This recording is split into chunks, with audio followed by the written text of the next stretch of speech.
নমস্কার বন্ধুরা, কেমন আছো তোমরা? আশা করি সবাই ভালো আছো, আমিও ভালো আছি। সকাল সকাল আরেকটা নতুন ব্লগ নিয়ে তোমাদের কাছে চলে আসলাম। রিনা দত্ত হ্যাপি ফ্যামিলি ভিডিও তরফ থেকে তোমাদের সবাইকে স্বাগতম।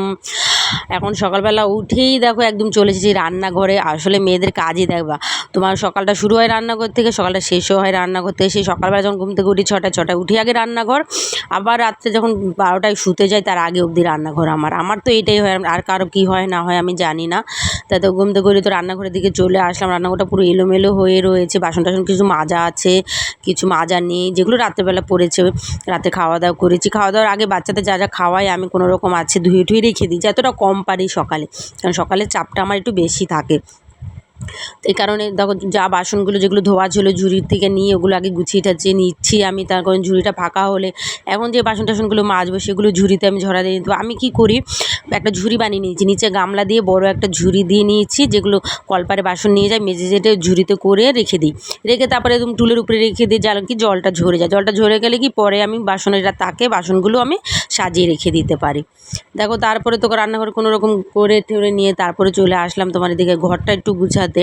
ঘরটা কোনো রকম বিছানাটা তোলা হয়েছিল, কারণ তোমার বড় মেয়ে তো সকালবেলা স্কুলে চলে যায়, ছোটোটা ঘুমাচ্ছিল। ঘুমাতে ঘুমাতে আমি এক সাইড দিয়ে গুছিয়ে নিয়েছি। তাই ওঠার পরে আমি এখন বিছানাটা পুরো ঝেড়ে ঠেড়ে একটু পরিষ্কার টরিষ্কার করে নিই ভাবলাম, কারণ একটু জামাকাপড় গুছানো আছে। দেখো এইসব যতই গুছাই না কেন এখানে টুকিটাকি হেন তেন চিরুনি সব থাকে, সেগুলো আসলে আমি এখন গুছিয়ে রাখবো, আরটু পরে আবার সে এলোমেলো। তা কিছু করার নেই, বাচ্চার ঘর থাকলে তো এরকম হবে, যতটা পারি ততটা আমি করি। আর এরকম মেয়েও সকালবেলা বই খাতা গুছিয়ে নিয়েছে, পুরো বইয়ের টেবিলটাও এলোমেলো হয়ে রয়েছে। আরেকটা জিনিস বন্ধুরা, আমার মেয়ে আরেক ড্রয়িং করে, সেগুলি তোমাদেরকে দেখাবো। এই দেখো ও খুব সুন্দর ড্রয়িং করে, এগুলো নিজে করেছে। আরেকটা খাতাও আছে, এটা দেখাই তোমাদের, দেখানোর পর ওইটা আমি দেখাচ্ছি। বড় খাতাটা সবে ধরা হয়েছে কারণে আমি ছোটো খাতা আছে, ছোটো খাতার মধ্যে অনেক এঁকেছে।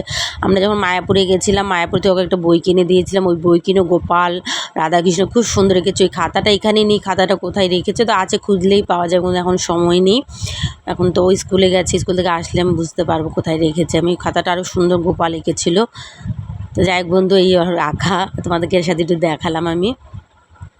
তা এখনও বাইরে অনেক কাজ আছে, দেখো বাইরে কাজ আছে বলতে বলতে চলে আসলাম ওদিকে। ঘর পর ঝাড় দিলাম, ঘর মুছলাম, তারপর কিছু জামা কাপড় পরেছিল সেগুলো কেচে দিলাম আমি। কেচে টেচে মেলিয়ে দিই, এক্ষুনি তো শুকিয়ে যাবে 2 মিনিটের মধ্যে। যা রোদ্রের তাপ সকাল থেকেই। কটা বাসনও ছিল, সে বাসন টাসন মেজে ঠেজে সব করে টোরে দেখো আমি চান টান করেও চলে আসলাম। এদিকে চান টান করছি, ছোটোটাকে টিফিন টিফিন খেতে দিয়ে তারপরে আবার দেখো টিভিতে কার্টুন দেখছে আমার।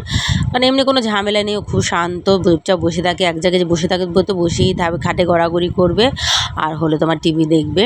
দেখো তার মধ্যেই করতে করতে কাস্টমার এসেছিলো, সে আবার মাল দেখালাম, মাল দেখে সব এলোমেলো হয়ে রইলো, সেগুলো আবার এখন গুছিয়ে রেখে দিই আমি, নাহলে এখানে থাকলে ছোটোটা ছিঁড়ে ঠিড়ে দিবে প্লাস্টিকগুলো। তাই ভাবলাম যখনও কাজ তখন এটাই করে নেওয়া ভালো।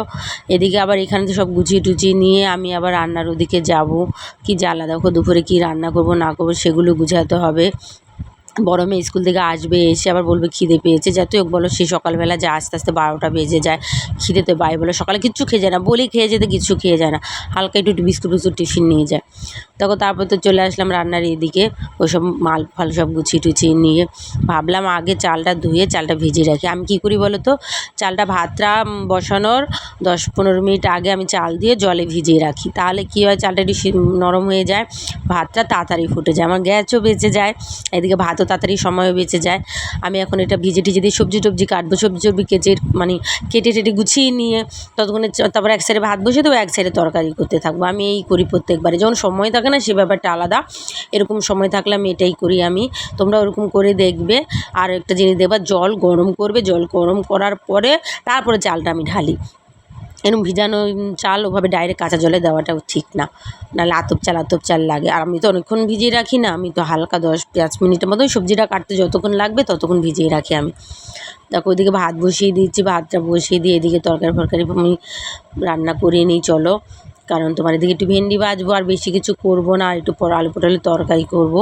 কারণ ফ্রিজে কালকের মাছ আছে, ডাল আছে, এই দিয়ে আমাদের হয়ে যাবে। দেখো কতগুলো লঙ্কা নিয়েছি আমি, লঙ্কাগুলো এখন সব মিক্সারে মিক্স করবো। দেখো এদিকে ভেন্ডি ভাজার পর আমি আলু পটলের তরকারি করে নিলাম। চলো দেখি, মনে হচ্ছে তো বড়টার আওয়াজ পাচ্ছে, আমি আসছে কিনা দেখি গেটে। আসলে আর একসাথে অনেকে যায়, একসাথেই আসে, তোমার একা একা তো আসে না। ওই দেখো চলে এসেছে, ও তো আমাদের পাশে থাকে, আমাদের পাশে করে মেয়ের মতনই ধরো পাশে থাকে। ওরা ওই দিদিগুলো একসাথে ওকে সাইকেলে করে নিয়ে যায় সকালে, আবার সাইকেলে করেই নিয়ে আসে। তোমার তাহলে এটুকু নিশ্চিন্তে থাকি আমি, কারণ দেখো আমার তো সময় হয় না, কারণ ছোটোটাকে বাড়িতে তো একা রেখা যাওয়া যায় না, এই কারণে দুজনে মিলে দেখো আসার সাথে সাথে আমার সাথে লেগে গেছে। চলো চান ঠান করে দেখো, আমি তো চান ঠান আগেই করেছি, মেয়েও চান ঠান করে আসলো, অনু চান ঠান করে এসে পুজো দিল, পুজো দেওয়ার পর ছোটোটাকে খাওয়ালাম, খাইয়ে তারপর অনু খেতে বসেছে, আমু খাওয়া দাওয়া করে নিলাম। খুব খিদেও পেয়ে গেছে, 1টা বেজে গেছে, দেখো গাছের পেয়ারা খাচ্ছি, এটা আমাদের গাছের পেয়ারা। তো বন্ধুরা ভিডিওটা ভালো লাগলে একটা লাইক করে দিও, চ্যানেলটাকে সাবস্ক্রাইব করে দিও। আমার চ্যানেলে যারা নতুন বন্ধু আছে তাদেরকেও বলছি। তো অন্য সময় অন্য ভিডিও নিয়ে আবার তোমাদের কাছে আসবো আমি। আসলে গাছের পেয়ারা খেতে না যে কোনো গাছের জিনিস দেবে খুবই ভালো লাগে, আমার এখন খুব ভালো লাগছে, একটু নুন হালকা নিয়েছি। চলো বন্ধুরা টাটা।